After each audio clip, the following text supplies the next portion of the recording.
Stacey Anderson here with Getting Organized Magazine, sitting in my closet where I store my emergency kit, because that's what I want to talk to you about today, is that September is actually Emergency Preparedness Month.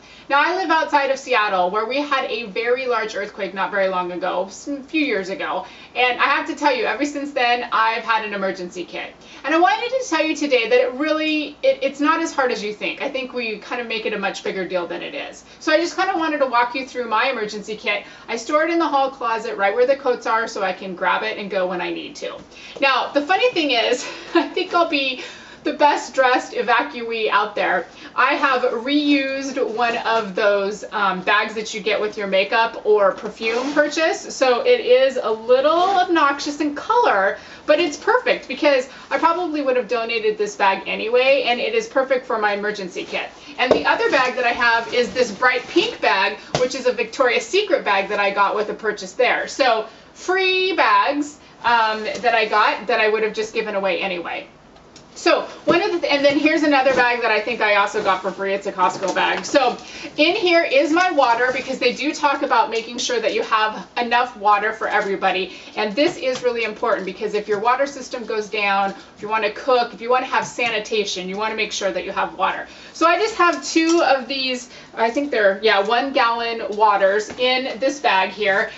These happen to have a handle on them so that they're easy to carry. Now, one thing that I did do is, you can see on here, it is one of the dry erase food labels that you can buy at any of the stores, Container Store, any place like that. And what I did is I actually wrote when I bought this bottled water on here, because when you're doing an emergency kit and you don't have an emergency, things go bad. And you'll notice that I have some food in here. So I really want to know that the next time I check my emergency kit, how old is that stuff? So you can see that the last time I updated my water was November of 2011. You know, water doesn't really go bad, so if I wanted to, I could drink it and swap it out, but it is nice to have that on there, because then you know when you're checking your emergency kit what's happening. So I've got my water, and then in my funky gold bag here, what I've got is just a little bit of everything. And you can find lists for emergency kits online. You can actually buy these. You don't have to make them yourself. The American Red Cross sells them. There's a lot of people that will sell you a pre-made kit. This part of my bag is a little bit more personal to me. Like, one of the things that they recommend is having something to do.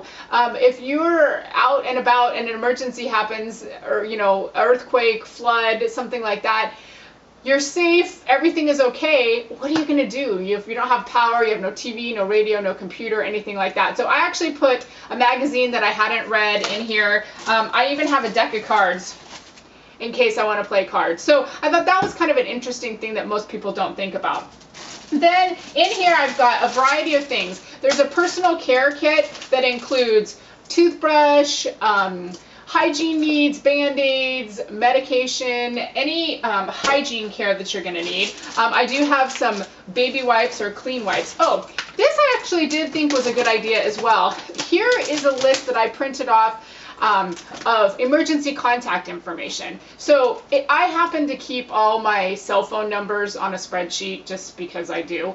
So I have the cell phone number and email address of all of my family and friends in case I needed to get a hold of them. Now, granted, the chances of me having, you know, access to the internet is probably slim to none, but if you do have a landline, the phone numbers is a really great idea. So I just put this in a cover, and I keep this in case I need it. So emergency contact information for anybody that you might need to get a hold of, whether that's the veterinarian, the doctor, the hospital, friends, family that are out of state, because a lot of times in an emergency you can reach people out of state and they can help you with whatever you need.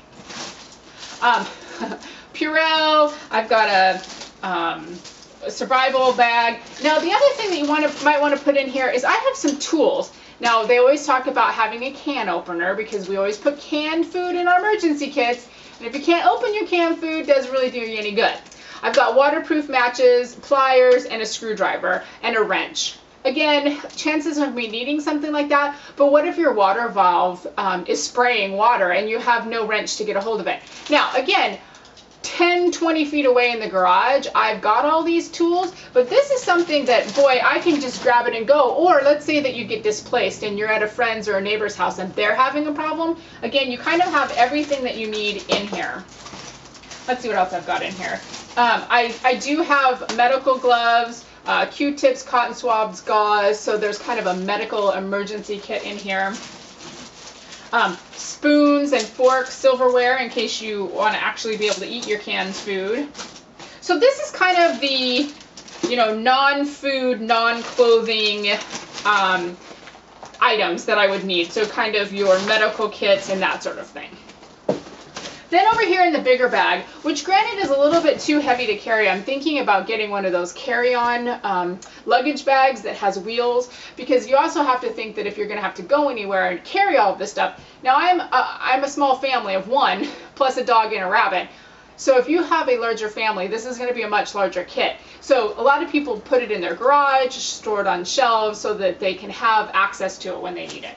So in here I have paper plates and cups, because again, if you know your kitchen crashes in and you need to be able to actually eat and drink what you have, you might want to have that available. Then I just threw in some perishables. So I've got everything from, you know, nuts and juice to peanut butter and granola bars. I've just got some food in here that would last the long haul if I needed it to.